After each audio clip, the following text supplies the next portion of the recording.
आजच्या युगातली सत्य परिस्थिती ही आहे की माणसाकडे मोठी घरं आहेत, पण घरात माणसे नाही.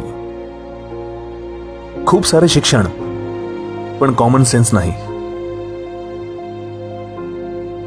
प्रगत वैद्यकीय उपचार व औषधे, पण स्वास्थ्य नाही.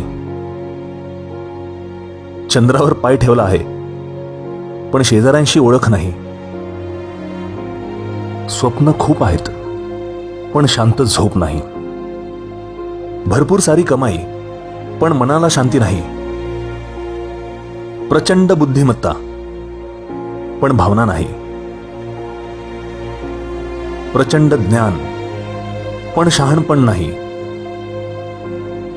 महागडी घड्याळे, पण वेळ नाही.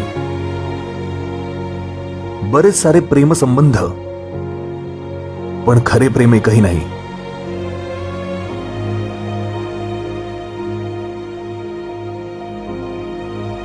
फेसबुकवर बरेच मित्र,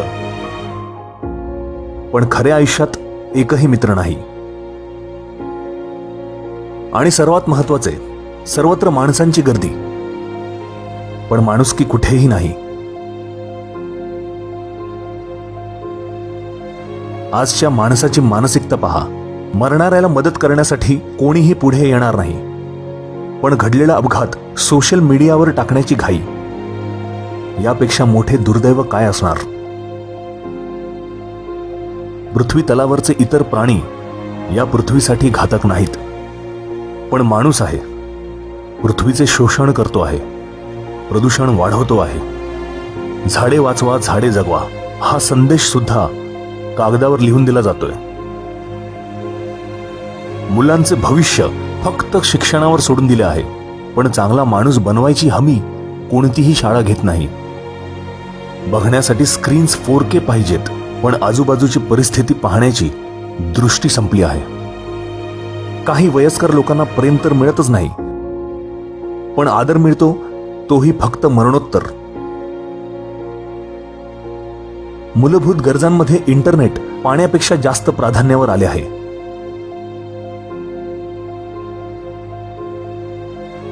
युनिव्हर्सिटी मधल्या पदवीधरांपेक्षा युट्यूबर्स जास्त यशवंत आहेत. एकटी आई काहीही करून 2 मुलांना सांभाळते, पण 2 मुले मिळून सुद्धा एका आईला सांभाळू शकत नाहीत. एकीकडे चव आवडली नाही म्हणून अन्न फेकले जाते, दुसरीकडे कोणीतरी 2 घासांसाठी प्रार्थना करत आहे.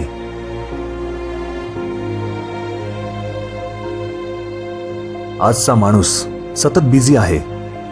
त्याचा एक हात स्वतःचा खरा चेहरा लपवण्यात बिझी आहे, तर दुसरा हात दुसऱ्यांच्या चेहऱ्यावरचा मास्क काढण्यात बिझी आहे. ही परिस्थिती बदलता येऊ शकते, फक्त सुरुवात आपल्यापासून झाली पाहिजे.